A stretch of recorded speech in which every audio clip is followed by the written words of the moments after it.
Gordon, it's great to see you again. There's so much here to unpack, but I'd love you just to give the audience a sense of some of the ways in which the Chinese regime is engaging in this totalitarian surveillance and direction of its citizens. Yeah, by next year, Steve, they plan to have a nationwide social credit system in place. This will give every Chinese citizen a constantly updated score based upon observable behaviors. So, for instance, jaywalking or a social media post about Xi Jinping, the Chinese ruler. All of these will change scores. And people with low scores will not be able to either, for instance, put their kids in private school, buy a home, get on a plane or a train. They're meant to be able to actually just restrict people to their homes, which is what they're thinking about. So, and when you put together the concentration camps that are in Tibet and Xinjiang, this really is a social control, totalitarian state. Now, let's just look at one bit of that. You mentioned jaywalking. Let's unpack that. How do they know if you've been jaywalking so that they can use it to affect your social credit score? Well, next year they plan to have 626 million surveillance cameras in place. They've already got a number of them there. This is going to be a totally observed society. And it feeds into this social credit system along with all sorts of other information and data. You know, technology is enabling the Chinese regime to go for total control.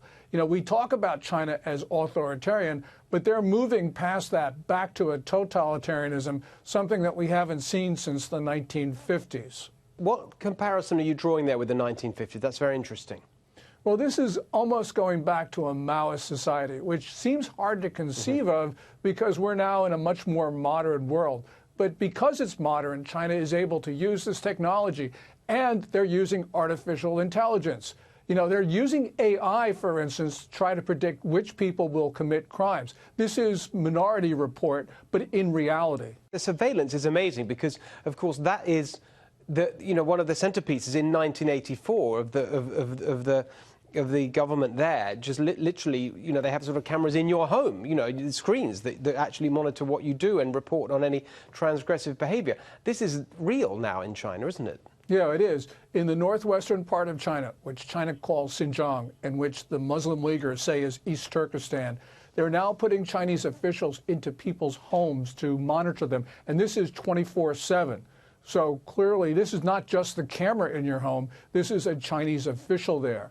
And of course, they've got the concentration camps there where you have at least 1.1 million Chinese. This is just horrific. It is just, I mean, thank you so much for being so clear about it. That's why I'm so glad that you could join us to talk about it. I mean, I just don't think this is well enough known. I mean, we talk about China in terms of, you know, ripping us off on trade, and that's certainly bad enough. But the fact that you've got this regime behaving like this, extending its control, and very clearly wanting to export this around the world and to become the dominant superpower is something that should frighten us all, don't you think?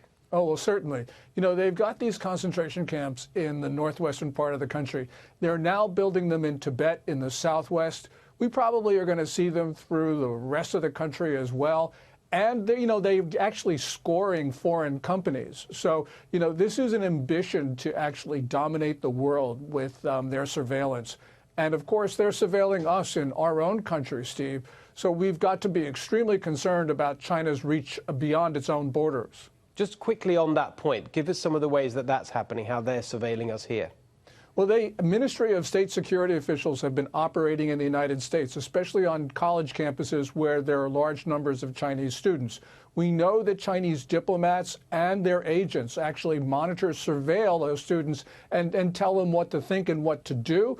And we've allowed that. So this is on us. But there are so many ways that China actually peeks into the U.S. Through its network of spies. They've got this 1,000 grains of sand approach. It is just comprehensive. Well, honestly, fantastic and frightening information there, Gordon. Really, really appreciate you joining us tonight. Thank you so much. Thank you, Steve.